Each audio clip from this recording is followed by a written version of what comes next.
Hi. I'm taking my niece around, Kabinzi, and she's filming. And basically, I have a bunch of food left over from the farm party, and I also have some supplies that I always keep in my car that I call care kits. And anytime that I see somebody in need around the city, I make sure I have something to offer them.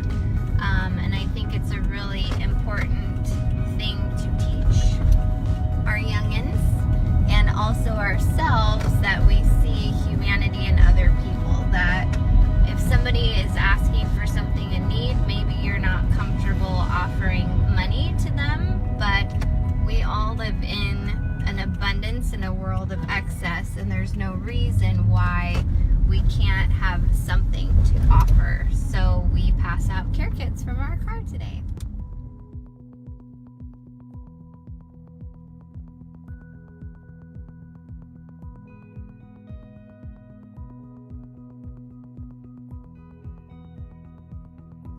Okay, so we have gone, I think, a block. We're in Chinatown, and I had 12 sandwiches to hand out, and I am down to 3 and only a block. So that just tells you how much need there is.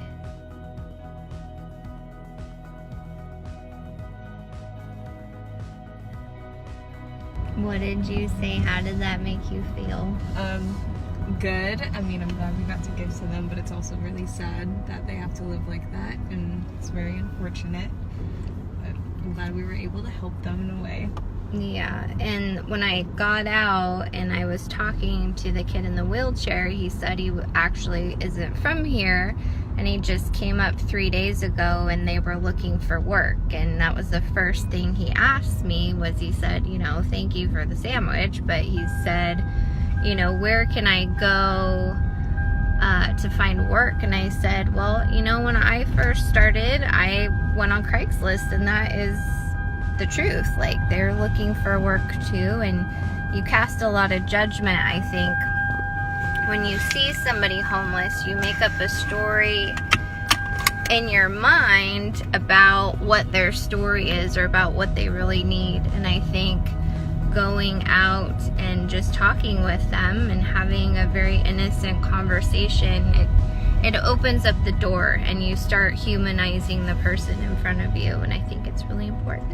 And okay, so at the same last stop, we were talking about casting judgment on people that are in need, and there was a guy like holding a broken stereo, and he was kind of like, obviously, right, he looked like he was on drugs. And so you cast that judgment right away, like, oh, he's on something, right? Well, I think after going up and giving a sandwich to him, and he looked at me right in the eyes, and he said thank you, and I think that he actually had a mental disorder. Like, he could have been schizophrenic or something. Like, you don't know somebody's story, and it's really, you're dehumanizing someone when you think you already know what their story is. Like, you honestly have no idea what brought them to that place, that lowest point in their life. You don't get to cast that judgment on them.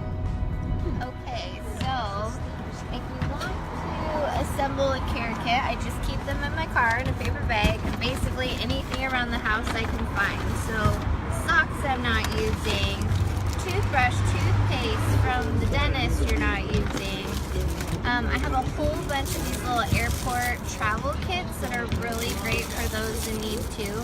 So I just put this bag full of goodies on the back of my car seat, so when somebody approaches my driver's side of the car, I just grab it and I'm able to hand it out the window. So if you want to assemble your own care kit package, that's all I've got to do.